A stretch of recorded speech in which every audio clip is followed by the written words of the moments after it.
Hello, exalted fluff nipples. Riv here, and today we're going to be debunking the latest furry nonsense that's exploded in the media.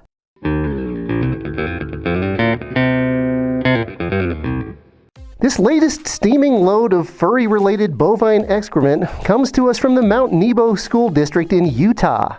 According to these highly researched and accurate news articles, students at the school were being bullied, bitten, scratched, and pounced on by other students who identified as furries. I think we need to go over to our friend and radio host, Charles Angry Pants, to see how this probably went down.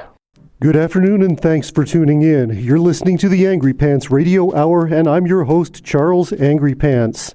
News today from the state of Utah, where students were forced to walk out of school after being bullied, harassed, bitten, hissed at, and growled at by other students who identify as furries.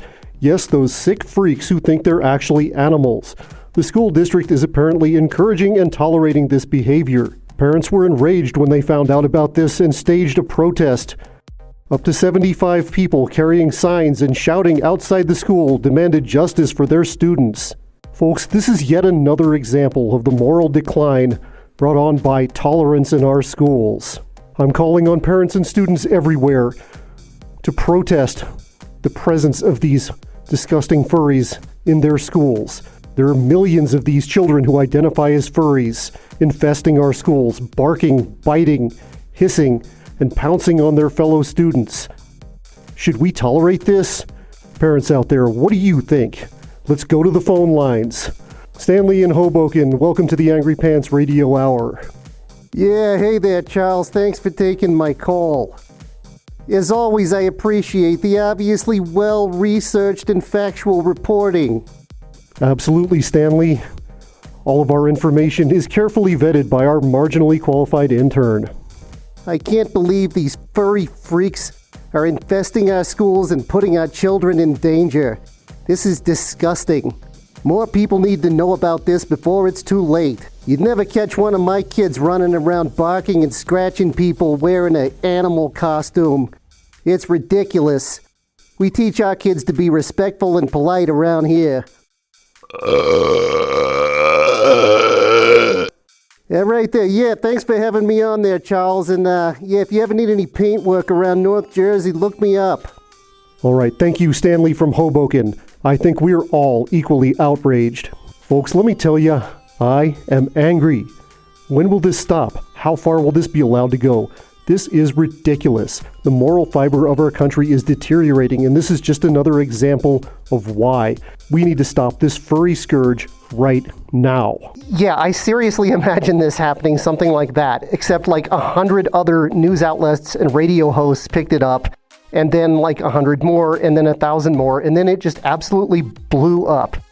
If you look at a Google search on this, there are just pages and pages and pages of it. Watch as I scroll down. It's just one article after another from all kinds of diverse media sources on this.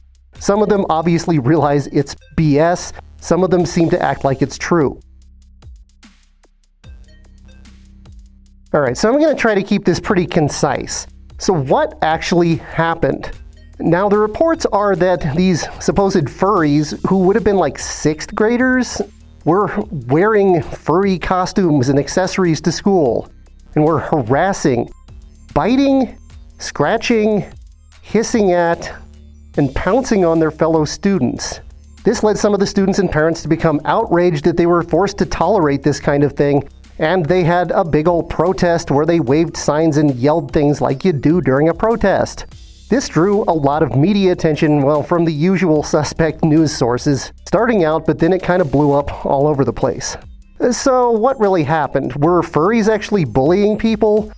That's the first highly suspicious thing here. Furries are the ones who get bullied, almost all of the time, not the ones who are dishing out the bullying. So as I dug through some online fact-checking sources, I found some interesting information. Of course, as I suspected, this was a case of the opposite. It was some furries who weren't really furries being bullied by other kids. According to some parents and students who had, actually accurate information and were there was a small group of 6th grade students. A couple of them had occasionally worn like a headband with some animal ears on it to school, just thinking it was cute. They didn't even know what furries were. Some of their classmates began picking on them, making fun of them for being furries, and they ended up throwing food at them.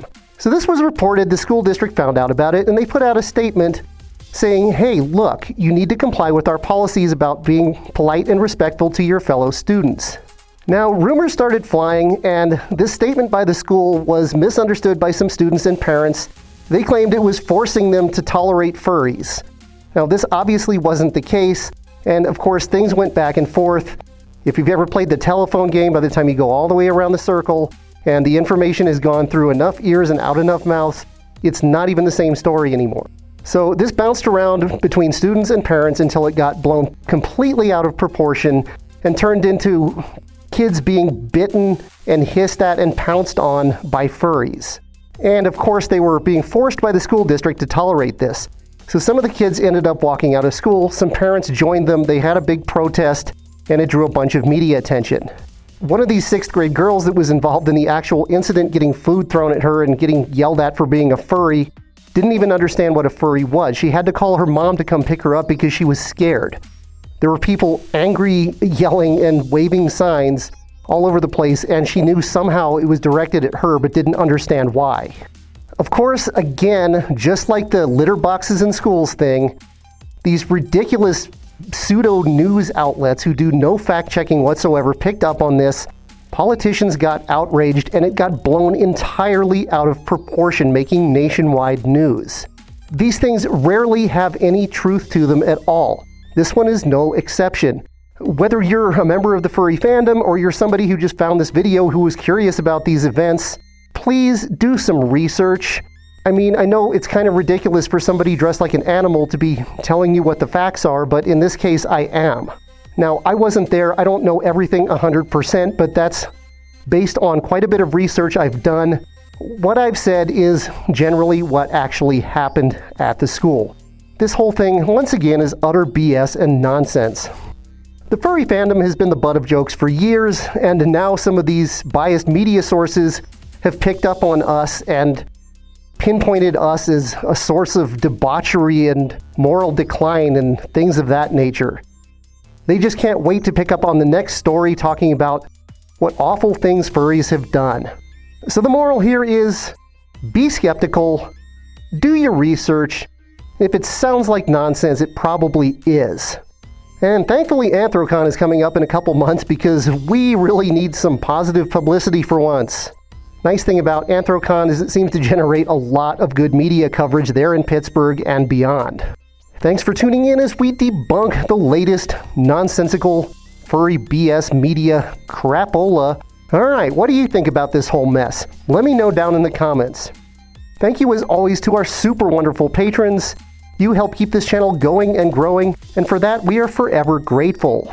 Thanks everybody for tuning in as we're about to hit 7,000 subscribers. That is amazing. Thank you so much, and if you haven't subscribed, maybe consider hitting that button if you'd like to see more of this content. Thanks everybody, we'll be back again next time with more fuzzalicious goodness. Until then, you stay safe, and you stay fuzzy. And don't bite, scratch, or pounce on anyone.